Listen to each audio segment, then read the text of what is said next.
Hi there, folks. It is Friday, early evening. It's Mayor Gearity coming to you with our daily update. And wow, the sun is really blazing right through my window there. So I'm a little blown out. Hopefully you can still figure out what it is I'm saying. I just have a few updates for you this evening. And there's actually some relatively good news when it comes to our positive case numbers. It's still so many cases. We have 829 today, but if you consider that yesterday we were at 821, we're seeing a very noticeable slowdown of new cases, new positive cases in Ossining. According to the call that I had today with all of the mayors and supervisors and administrators from across the county with the county executive, we have in Westchester County 9% of our population has been tested. Not that 9% are positive, 9% have been tested. Most of those do not test positive. But that's a higher rate of testing than has happened in any other region. So that's a testament to the efforts that have been made to have significant testing in our area, and I know that those efforts are continuing to expand, and they're also continuing to figure out how we can have the antibody testing done, and that effort is expanding as we speak. I heard some information about it today, and I'm waiting to get the details, and as soon as I have details, I will share them with you so that if you are interested in having an antibody test, and if you're eligible to have one, you can go ahead and take advantage of that program as that testing capacity is ramping up. The big news of the day, of course, was the governor has officially decided that there will not be any more class time for schools this school year. So in our household, that means, I had to tell my 7th grader he will never again attend class as a 7th grade student, other than in our kitchen with me. But the folks who are feeling it, the group that's feeling it most, is probably the greatest disappointment is the seniors, and we've been very aware of the seniors who are really looking forward to their prom and looking forward to their graduation, and obviously this is going to be a very different year for them. Not that any 17 or 18-year-old would want to hear it from me right now. I'm an old lady, but I do remember being in high school, and I have to say my prom and my high school graduation were not the most memorable aspects of my life, but being part of the coronavirus class is something that they will carry with them for better or worse, and I hope that we are all making some memories that are worth cherishing during this time, that it's not all bad. But to help pay tribute to our seniors and to all the folks who are working so hard on the front lines this year during the virus, there is a special program called Friday Night Lights, and Ossining is participating in that. It is something that you will do in your cars if you would like to drive past the high school at 8:20. I hear it's just from 8:20 to 8:40. That's my understanding. So it's a short window of time, but the lights will be on the field, and it's an opportunity for folks to be somewhat together and acknowledging our seniors in this very special year for them that would normally have been filled with a lot of special events. And yeah, I'm sure that there's somebody who's on here, Miss Panza, was saying that her daughter is very sad that she's not having her graduation, and of course it's something that some of them have been working so very hard for so many years, and looking forward to having that special occasion with family and friends. And obviously this is going to be a very different occasion, although I'm sure that they'll try and do something special to acknowledge this major milestone for so many students. It is more than just an accumulation of credits and class time. And anything that they do, I look forward to supporting them and cheering them from the sidelines. The one other thing I will mention is our census numbers.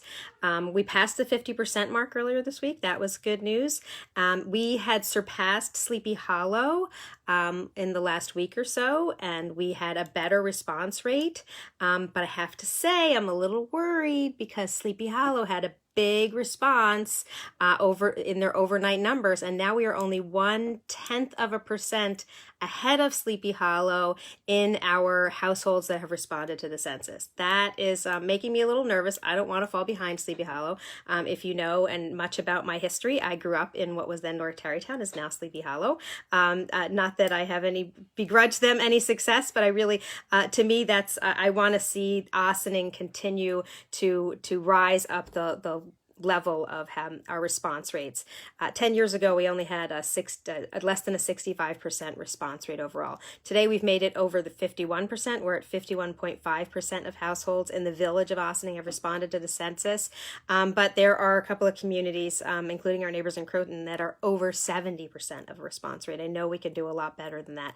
We are considered to be a hard to count community, and that is based on our demographics. But you know what? We're also a very, very connected community. While there are certainly challenges to being able to share information at this time, or to be able to get people to think about anything beyond their own safety and financial well-being of their family and their loved ones, we do need to make an effort to get people to be aware of the census and to understand how it's so very important for our whole community and our sustainability going forward. Every time there's some financial benefit that's distributed on a per capita basis, we're getting less than our fair share because we didn't have a complete count 10 years ago, and I want to do better for the next 10 years. So anything you can do to talk to anyone that you know in our community, friends, family, people that go to your church, your kids play together on a team, please let them know. It's incredibly important that we all respond to the census, and that there are tremendous confidentiality protections that come with it. And there's no question about citizenship either, which was something that was floated as an idea last year when they were putting it together, but there are no citizenship questions on the 2020 census. And so the next time I talk to you, I really hope that I'm saying that we have expanded our lead over Sleepy Hollow and we're approaching the response rate of New Rochelle, because that's where we are in the order of municipalities in the response rates. And so with that, I think I'm going to go and crack open a seltzer and enjoy virtual happy hour with some friends. Sing Sing Hill Brewery does one every Friday.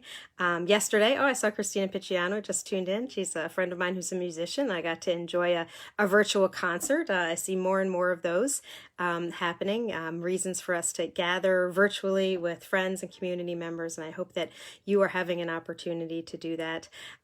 It's nice to have some positive, fun reasons to be able to gather together in the midst of so many painful, tragic reasons that families are coming together.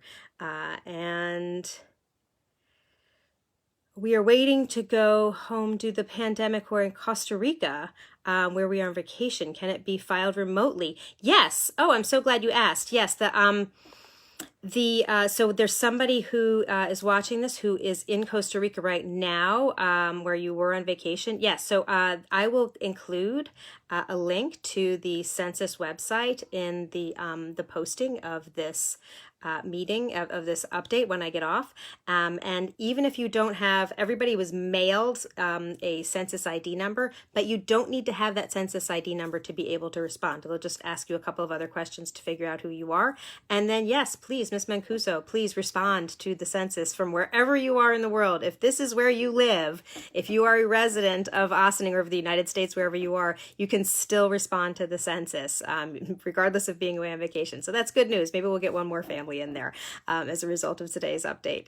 Anyway, it was really great to connect with all of you. I do appreciate folks tuning into this update. When someone suggested to me that I do this, I wasn't sure how it would work out or what would really make sense. And for me, it's an opportunity to pause each day and really think about what you are experiencing, what everyone in our community has on their minds, and try to provide some helpful information so that we can all get through this together with as much support as we can possibly provide to each other.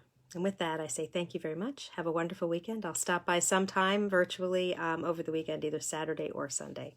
Take care. Be well.